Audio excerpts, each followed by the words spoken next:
естествено, трябва да се зададем въпроса как да постигнем конкурентно предимство. Тоест, говорим и така рисуваме малко черни краски, но все пак трябва да има някакъв начин и трябва да се адаптираме към всичко това нещо и да успеем да правим успешни проекти. На първо място, така два фокуса ще очертая. На първо място, ние трябва да се фокусираме върху клиента. Това, какво означава това? Няма как да се обслужат всички клиенти по целия свят или всички клиенти в България или всички клиенти в Стара Загора. Трудно е вече да обслужиш всички, защото всяко едно обслужване иска някакви съпътстващи, той има някакви съпътстващи разходи. Той има някакви разходи за реклама, разходи за така или иначе този клиент да го грижиш, да го задържиш.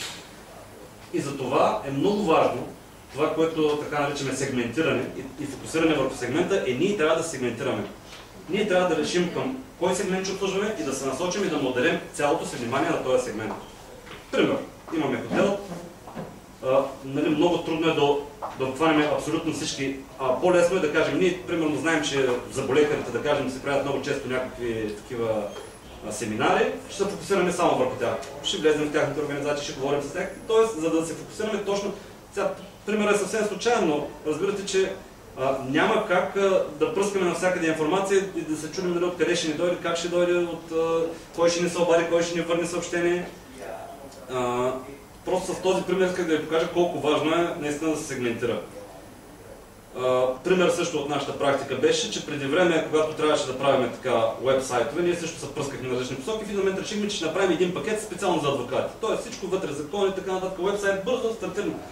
Когато адвокатите, по начина по който ни стигнахме, те разбраха, че ние предлагаме всичките неща, които те искат готови, т.е. не че ще дойде при нас и той ще първо ще ни разказа, а той видя, че при нас има някакви готови решения, той вижда и казва, вие сте правили на този основа, някак си нещата стават много по-лесно.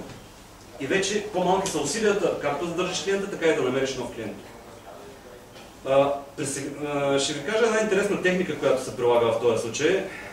При сегментирането дори сме стигали до създаване на виртуални профили, вярвайте ми, това помага.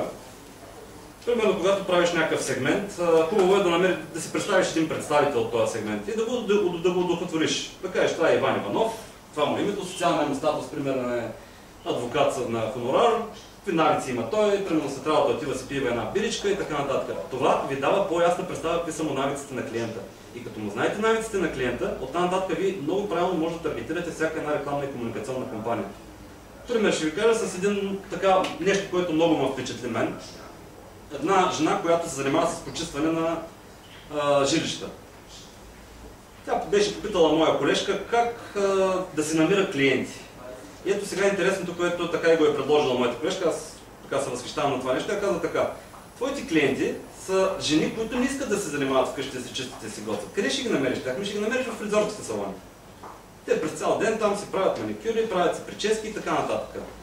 Ще отидеш в един фризорски салон, ще говориш с собствениците на фризорския салон, че ще ги почистиш безплатно тези витрините на фризорския салон, пък замяна на това трябва да ти сложи там едно щендерче, на което ти ще си сложиш една диплянка, ще си направиш. Ето ви един съвсем прост пример за това. Къде са нейните клиенти? Тя ги намира и комуникира с тях. Тоест тя, знаейки навиците им, по същия, по обратния път, нали, знаейки навиците, тя стига до тях и комуникира с тях. Задайте си въпроса, къде са вашите клиенти, къде е вашия сегмент и след това отидете при тях и покажете какво искате да им предложите. Естествено е много важно да имаме какво да им кажем и как да ги спечелим. Значи ние трябва да имаме един конкурентен продукт. Също трябва с този продукт да ги спечелим. Тук е важно едно много важно правило обаче. 80% от оборота на фирмата се формира от около 20% от клиентите. И също друго така следствие на това правило е, че около 5 пъти по-скъпо е да привлечете нов клиент, отколкото да задържите стария. Така че е много важно да се така акцентира върху старите клиенти, да се имате специална програма в компаниите, която да ги ухажвате, така, да се постоянно да има някакъв контакт с тях. С една дума, акцентиране и фокус върху клиента. Все пак естествено, че и продуктът е важен, но кое е важното на продукт?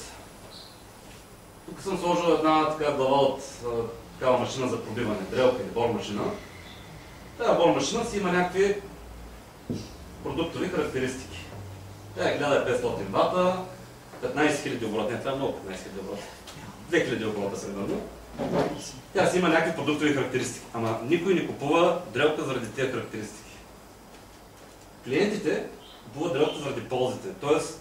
тази сделка той купува за да се пробие дупка, той не купува за да си има така. Тоест, клиентите купуват ползите от продукта. Те не купуват самия продукт. Какво означава това? Че ние трябва да създаваме продукти, удовлетворяващи потребности. Клиентът има някаква потребност, ние трябва да му дадем тази потребност. Трябва да решим нашият продукт, който ние предлагаме, каква потребност задоволява. Да го комуникираме до тях.